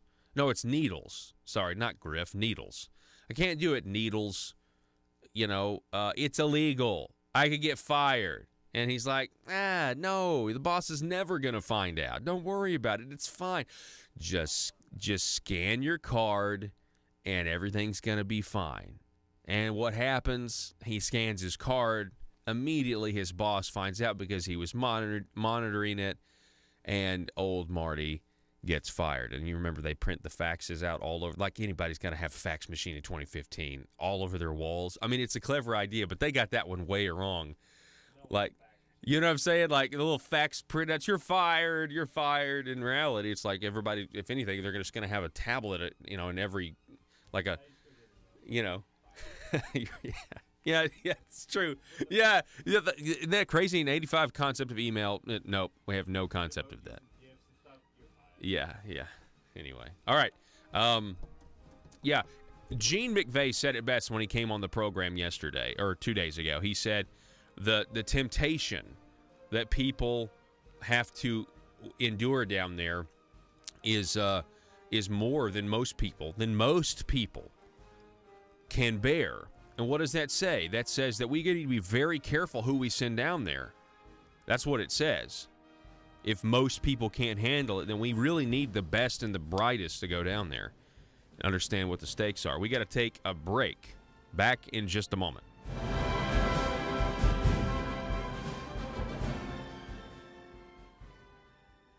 In the Arkansas budget without raising taxes elsewhere. Yeah. No, I don't support raising taxes elsewhere at all. Mm-hmm. Yeah, and I think most of Arkansans would agree with you on that. Let's talk about corruption. You mentioned general improvement funds. I mean, you posted, we were talking about medical marijuana yesterday, for example, and all of the, what appears to be capricious nature of how they're going to award the 5 licenses out of 89 applicants. And you posted a very interesting comment on Facebook, just in jest. You said, okay, so who's going to get the licenses? And I think you said Doyle Webb will get a license, his wife will get a license, his sister will get a license, Jake Files and Jim Hendren will get a license. And I thought it was a hilarious comment. Maybe not everybody gets it, but what do you think about the nature of the good old boy system, along with all of the corruption that we're now figuring out is connected to GIF and Medicaid fraud? What's going on there? Well, when Jesus taught us how to pray, to lead us not into temptation, but deliver us from evil, I can tell you that the temptation in the marble palace is more than the average person can withstand. And so people with good intentions end up going down to that Little Rock swamp, and lobbyists start throwing money at them, and then they see other people profiting from that, and they end up going into they'll walk in the door of a committee meeting and they'll sign in, and they end up getting per diem and everything. And so that it turns into a big money grab.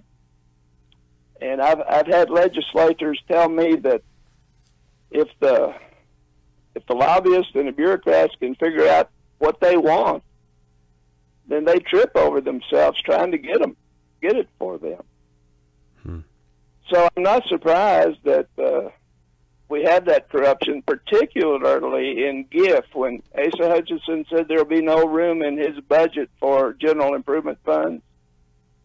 Turns out there was a lot of room for it. Mm-hmm. And that program should have been done away with a long time ago. We should have some transparency. We can't know what's going on down there. Yeah. Why do you think Governor Asa Hutchinson and along with the Republican Party of Arkansas were silent when all of the news was breaking last year about Senator Jake Files, even after the FBI affidavit came out? Essentially,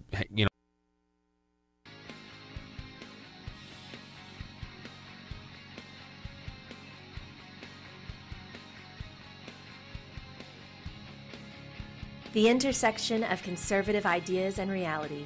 Conduit News Radio with Paul Harrell.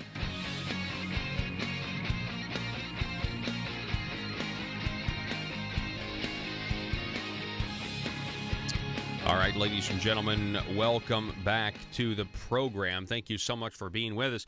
Also, please welcome back to the program. We have State Representative Bob Ballinger is back on the line from District 97. Bob, welcome back, sir. Good morning to you.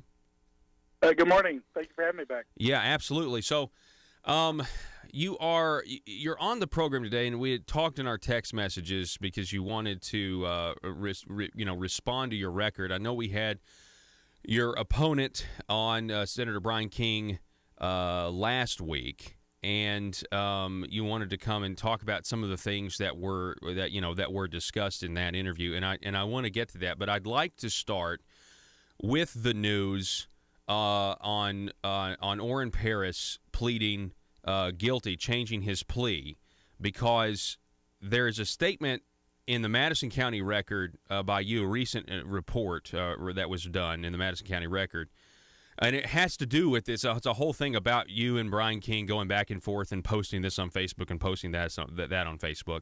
But you were quoted as saying, quote, because of my previous representation of Ecclesia, King is trying to say that I'm wrapped up or associated with the scandal that's going on, which, by the way, Orrin has never been declared guilty. There's a lot going on in this case. Someone should step back and say, hold on, maybe in this case Orrin is innocent, and in this case he is. Well, so now he's pled guilty. What's your response? Yeah, kind of two things. First off, we had an opportunity. And when I say we, I guess the first thing is to I'm associated with this firm. I'm not actually representing Orrin on this issue. My firm that I'm employed with is representing Orrin on this issue. But we had an opportunity to do what's called a conditional plea, and with that conditional plea, it gives us the opportunity to set a limit as to what his maximum penalty would be. And the reason why that's important is because the case itself looks terrible.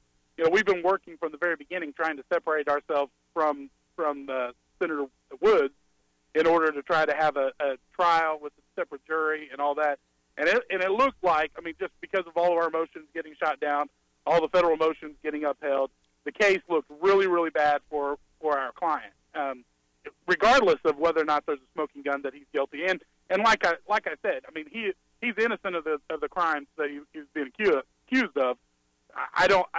He's obviously, a lot of people misjudged Senator Woods, and there may be some guilt there, but it's not criminal guilt. But it gave us the opportunity, our client the opportunity to go ahead and plead, to participate with the federal government in this effort against Senator Woods, and still appeal our case to the Court of Appeals, which is where it looks like if we were going to be able to be found innocent, it's going to have to be on the Court of Appeals. So that's very rare. That hardly ever happens. But in this case, it did. Okay, but the second thing that came up is there's more information came in that we didn't have before. So there was information that came out that we didn't have that enabled us to be able to make this plea and frankly cap the penalty that Warren Paris. Can you tell us what the information that came out is? At this point, I really can't, and I wish I could. Okay, but I can't. But he did plead. He did plead guilty to transferring the money to Randall Shelton, and so if he hadn't have done that, then the legislators wouldn't have gotten paid. They wouldn't have got their money, right? True, and that's the thing is he got caught up in a mess, in a system that in hindsight, it would have been so much better if he would have just had his guard up and avoided that and just moved on. There's just no doubt about it. But in order to take this situation, and even if Orrin was guilty of sin, but to take this situation and then say that I have some sort of culpability or I've got some sort of guilt, and that's what's happening is that my opponent and his supporters are out there spreading rumors, spreading lies, saying that somehow I'm associated in this scandal. And that's just, it's just defamation is what it is. Okay, there's nothing to that at all. But are you, okay, well, I want to get to that in a minute. Are you still going to be called to testify? There was a report, I believe in the Gazette, that you were going to be testifying in this case. Is that still going to happen? There is a list of potential witnesses that, and the list, I think, is something like, if you take everybody's witnesses, I think it's something like 80 or 90 people. From the very beginning, I don't think that the prosecutors were going to actually put me on the stand, but I could. I could, because of the fact that I have, as a legislator in Northwest Arkansas, I think probably every one of them that had that money came from their district to help fund the school. I think every one of them were listed as potential witnesses. So I think that I could be a potential witness. Typically, you don't put an attorney who works with the firm who is representing one of the people on the stand. It's just not smart practice. Yeah, I mean, that would be that's what it's that would be very strange to do that. Yeah, it would, and it's actually probably bad. I mean, you don't want to set up the defense to be able to just lay out their complete defense by questioning one of the attorneys. So I mean, it just doesn't. It wouldn't be a good move for them to do that. And the new prosecutor is a real sharp guy. I wouldn't anticipate that happening. Now the situation's changed because obviously Orrin is participating and helping.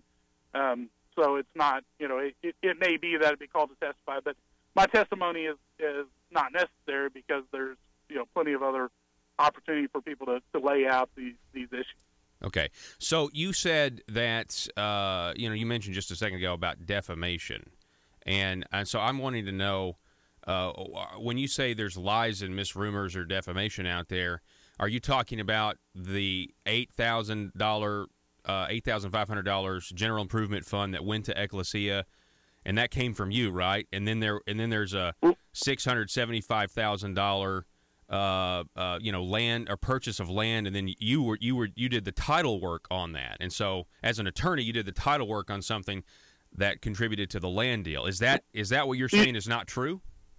Okay, so first off, so $8,000 didn't come from me; it came from the district. Now, my district includes part of Springdale. This is a college in Springdale. I have kids from my district that go to school at Ecclesia College, and but for all this mess, Ecclesia College was had the beginning phases of a work college like you have in College of the Ozarks, where people go there, they can work, they can pay for their school, and leave without debt. So. And by the way, the $8,000 that came from my district was one of the smallest. I think that 7 or 8 other legislators gave more money than that to the college. Right. And so it was a smaller amount. And all of that went through the Northwest Arkansas Economic Development District. They're the ones who approved the grants.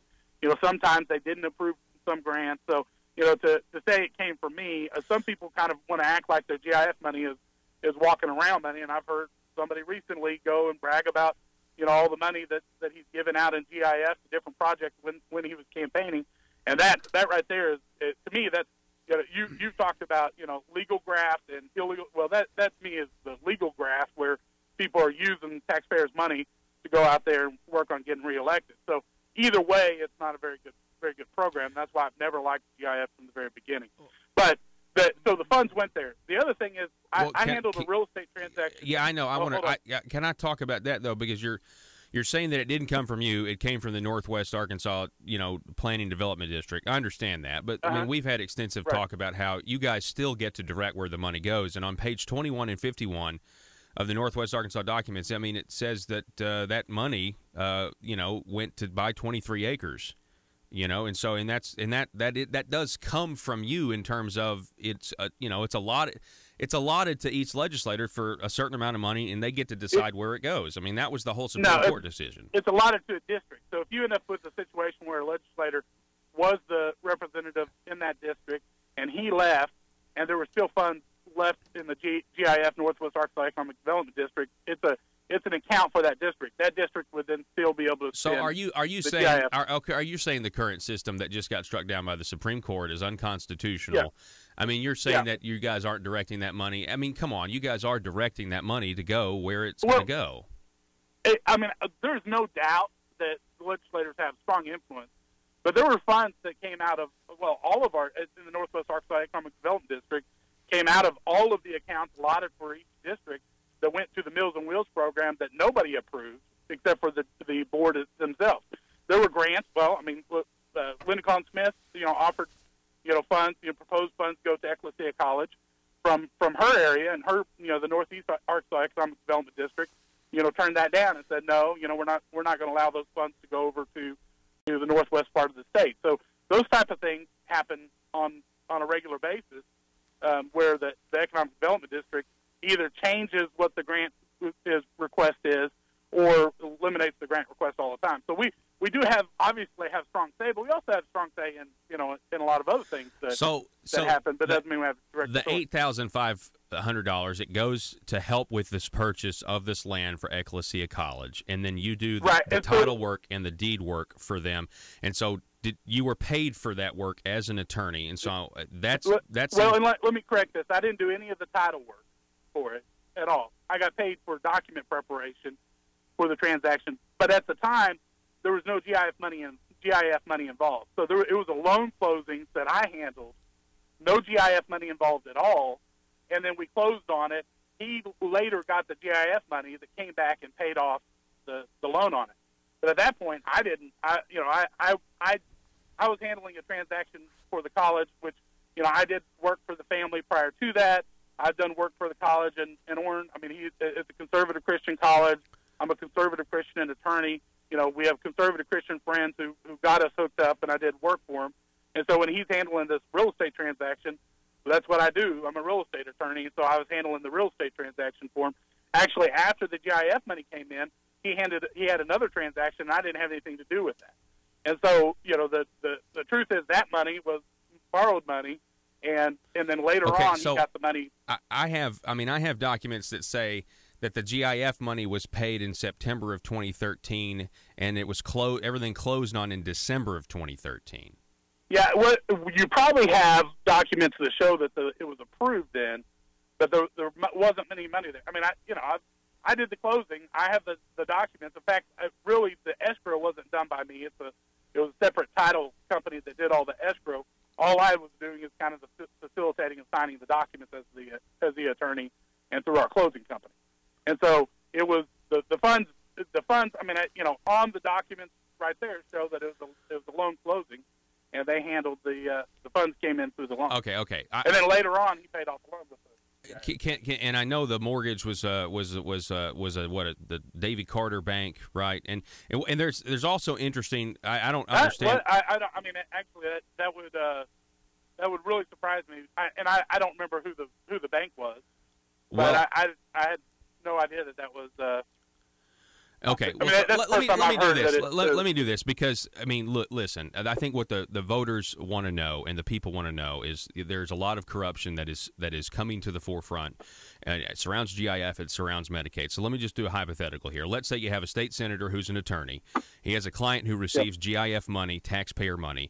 Should that attorney have disclosed that he represents the client if he is directing taxpayer money to that client? And I know you're maybe say, well, I didn't direct it, it went through the planning district, but I think it's one and the same. I think we're talking semantics here. So what about the disclosure? Should this at least be disclosed? Well, and everything is almost everything is public record and subject to FOIA. So I don't know. I mean, absolutely. I'm absolutely fine with that, but I think everything was pretty open. And frankly, everything was on the up and up. And to assume and to say that there was corruption here, you have to make a bunch of jumps that have never been made. You've got to make implications. The issue that kind of sparked all this was the fact that Rusty Cranford was getting $40,000 from the Bail Bonds Association, and we carried a bill last session to try to cut that off. And Senator King jumped up and down trying to kill that bill, and almost was successful in killing that bill. A bill that he helped put in place by his vote in 2011, and then later got money, direct money to his campaign from Rusty Cranford himself, and then he's trying to kill the bill. Now, what I've never done in this whole process is I've never said, Senator King got money from Rusty Cranford, personal money, and made personal gain in order to try to kill that bill. I could make those kind of conjectures, but it would be dead wrong. It'd be immoral for me to say, yes, that's happened, because I have no proof of that. There is no proof that happened. Now, well, you have brought the issue up. I mean, you are trying to tie him to Rusty Cranford, and I'm not trying to tie him to Rusty Cranford in the sense that he is on the take with Rusty Cranford. I've not said that. What I've said is he was very helpful in keeping $40,000, $50,000 a year going to Rusty Cranford through this scheme by really jumping up and down and trying to kill that bill. And his excuse is that he talked to sheriffs, which the Sheriff's Association sheriffs never contacted me and told me that they were in opposition to the bill. So that's kind of a question. But even that, you have two Democrat sheriffs from this area that contact you and say you ought to kill this bill, and you jump up and try to kill a bill without trying to figure out what the bill actually did. I mean, that's the thing is what I'm talking about is his record. I'm talking about what he did. If somebody wanted to say, okay, so why did the GIF money go out of the district? That's my record. that is something that I have the obligation to be able to answer to my people and explain why that is. That's legit. To be able to then say that I've made some sort of personal gain, that there was some sort of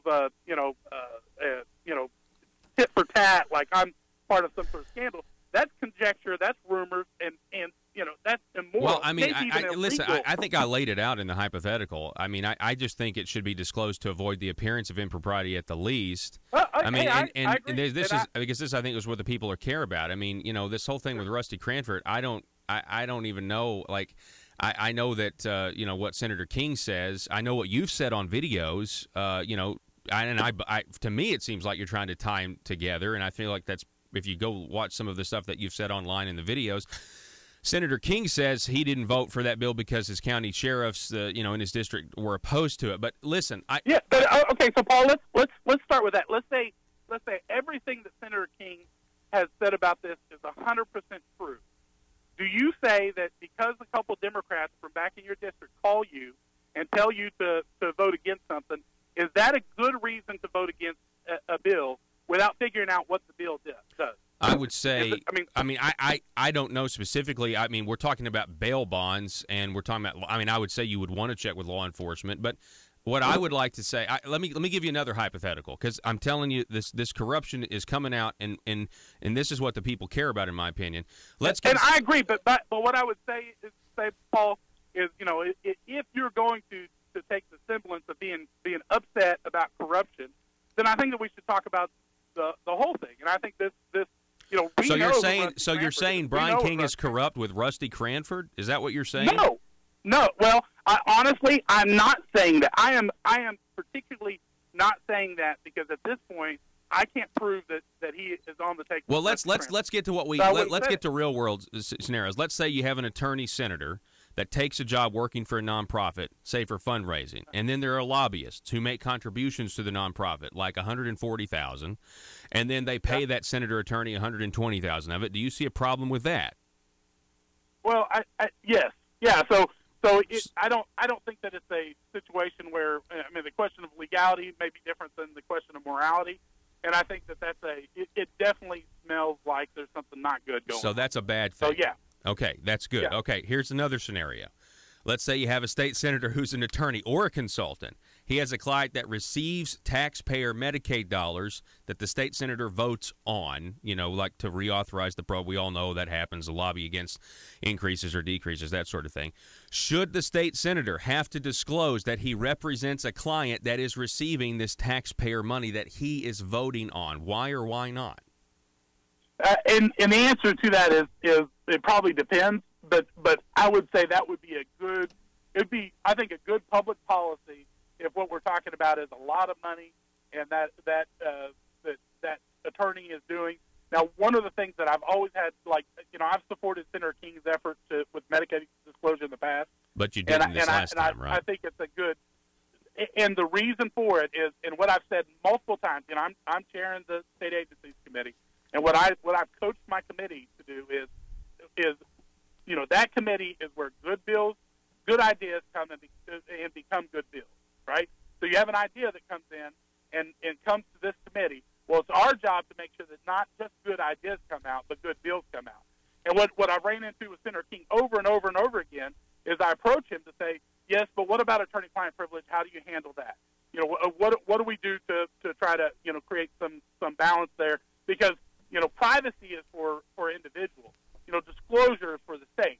Well, his bill didn't just go to the state disclosure; it went to individual disclosure. And so that's where you've got to be real careful. We don't want the state coming in. I've fought several times where private organizations who trying to be forced to disclose who their donors are. Yeah, well, it doesn't take very long before private organizations and individuals could be nailed. But other things like that bill didn't go to LLCs and corporations. If you had a corporation or LLC, which most people operate their business through, and it's receiving Medicaid dollars, that bill didn't even require anything. Yeah, but the I would loophole for that is to create that. Yeah. And those are examples that we approached Senator King and about, tried to get some of those things worked through, and he had no interest in working with people. And so that's what happens. If you're not willing to reform your good idea into a good bill, it gets killed.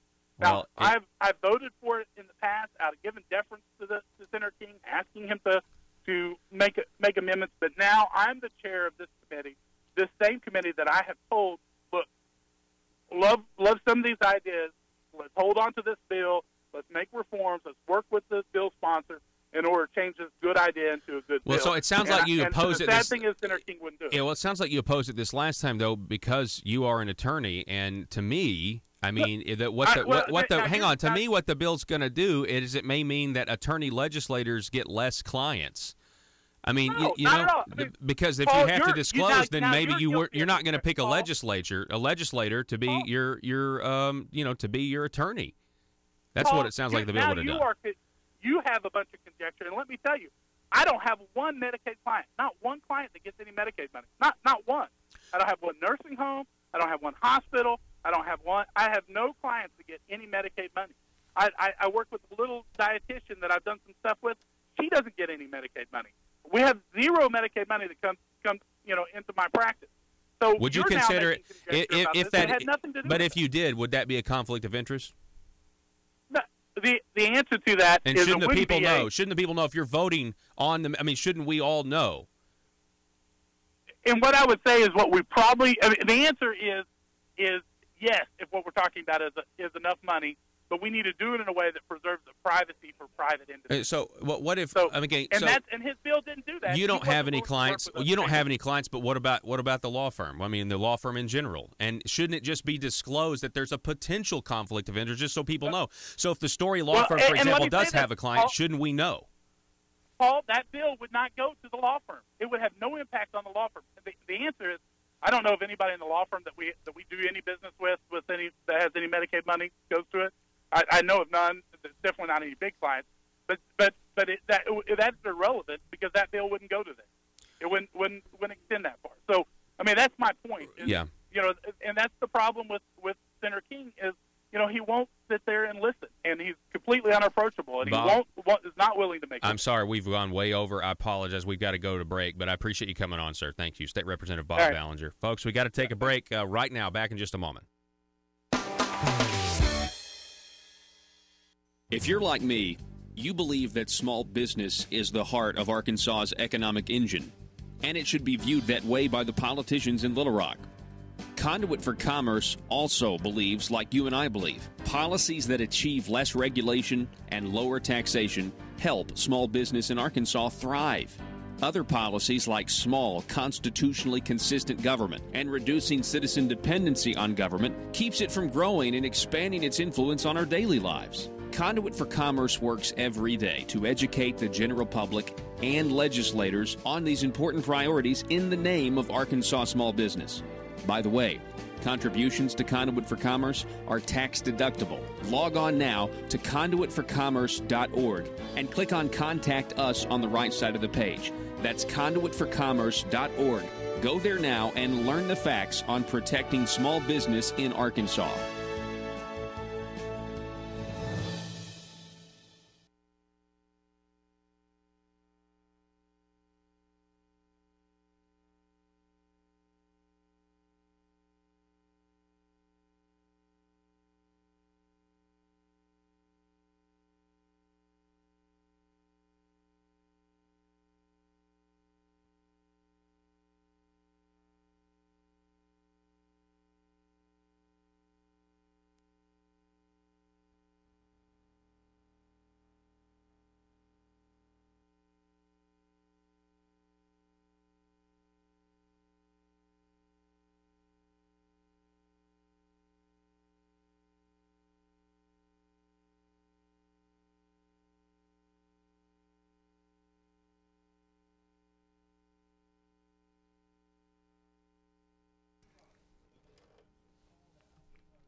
All right. Welcome back, ladies and gentlemen. Thanks so much for being with us. So I'm not an attorney, so I don't know about, lawyer, attorney, culture, I would say. But, when I was asking State Representative Bob Ballinger, does your law firm receive any fees from clients who are Medicaid providers or anything like that? I mean, he says, if he does, he doesn't know. I mean, I've got a text from an attorney. That's not how law firms work, apparently. I mean, one attorney says that, especially in small law firms, you're going to know who your clients are. You're going to know who they are. That's because you have meetings and everything else, and you know what the game plan is. So that's interesting. But I would just say, public, the appearance of impropriety or outright corruption, people are tired of it, and we want a government that is honest. And honestly, it's going to have to be smaller in order to accomplish that.